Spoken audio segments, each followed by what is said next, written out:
This channel does not promote any violent, harmful, or illegal activities. All content provided by this channel is meant for an educational purpose only.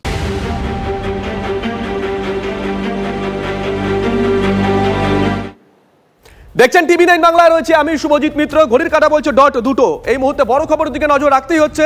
SSC চাকরি বাতিল, supreme কোর্টে রাজ্য। হাইকোর্টের division বেঞ্চে 26,000 চাকরি বাতিলের রায়কে চ্যালেঞ্জ। শীর্ষ আদালতে স্পেশাল লিভ পিটিশন রাজ্য সরকারের তরফ থেকে। নিঃসন্দেহে বড় খবর।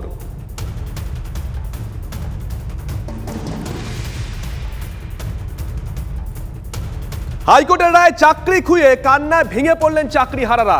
সুপ্রিম কোর্টে যাওয়ার ভাবনা চাকরি হারাদেরও।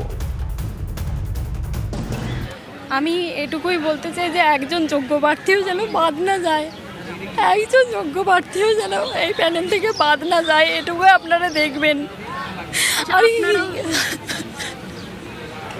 আর কিছু বলার নেই। আপনারা কি সুপ্রিম কোর্ট যাচ্ছেন? হ্যাঁ, তাদের একটা কমিউনিকেশন গ্যাপ নিশ্চয়ই আছে, কারণ হাইকোর্টকে তারা হয়তো কনভিন্স করতে পারেননি। আশা করব সুপ্রিম কোর্টে গিয়ে তারা তাদের সেই রেকটিফিকেশন করবেন, যে যোগ্য প্রার্থীদের সওয়াল করবেন এবং আমাদের ন্যায় বিচার দিতে তারা সাহায্য করবেন। আপনারা কি আলাদা করে যাচ্ছেন সুপ্রিম কোর্ট? হ্যাঁ, আমরা আলাদা করে যাওয়ার প্রস্তুতি নিচ্ছি।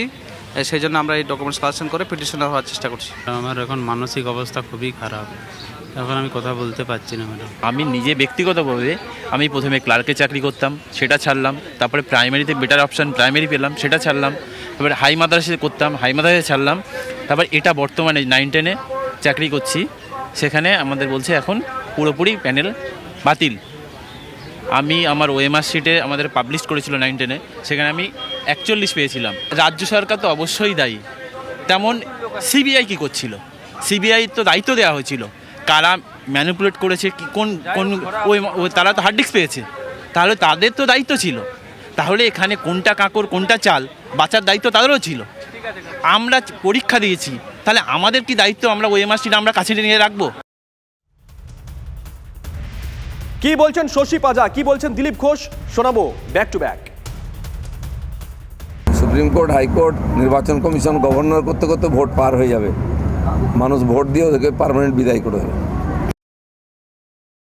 যারা যোগ্য আছেন এবং এ নিয়ে তাদের প্রতি তো আমাদের সহমর্মিতা রয়েছে। চেষ্টা হয়েছিল, মমতা বন্দ্যোপাধ্যায়ও যখন ধর্নায় তারা ছিলেন তখন পৌঁছেছিলেন, প্রতিনিধিরা পাঠিয়েছিলেন, একটা উপায় বের করার চেষ্টা হয়েছে।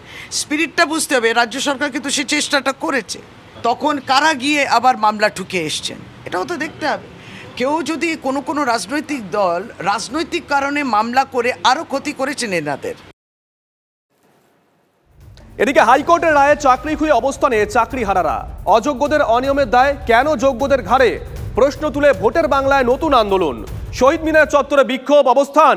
আত্মহত্যা করা ছাড়া কোনো উপায় নেই বলছেন চাকরি হারারা। আমাদের ঋণ কে শোধ করবে প্রশ্ন তুলেছেন তারা।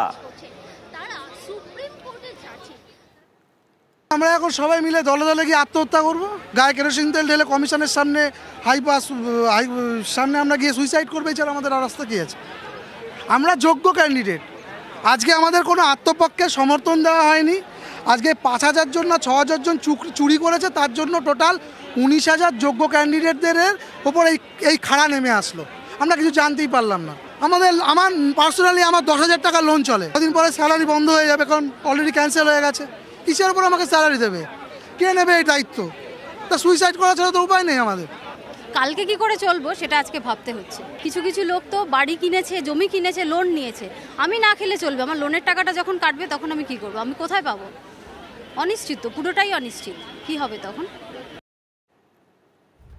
সুকান্ত মজুমদার বিজেপির রাজ্য সভাপতি, পেশায় অধ্যাপক, তিনি কি বলছেন শোনাবো।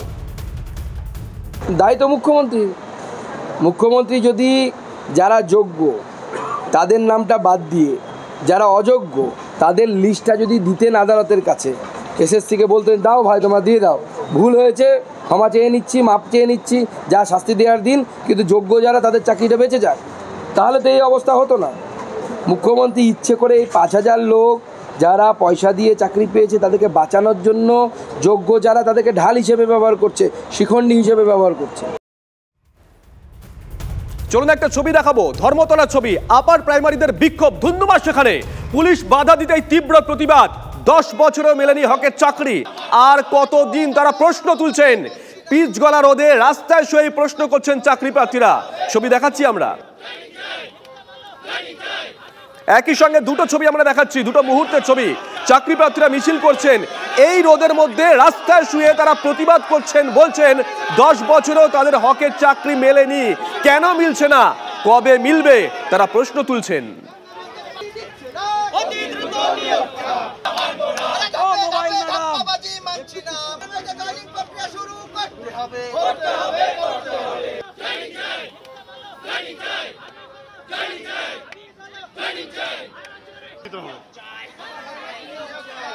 সামনে চলো।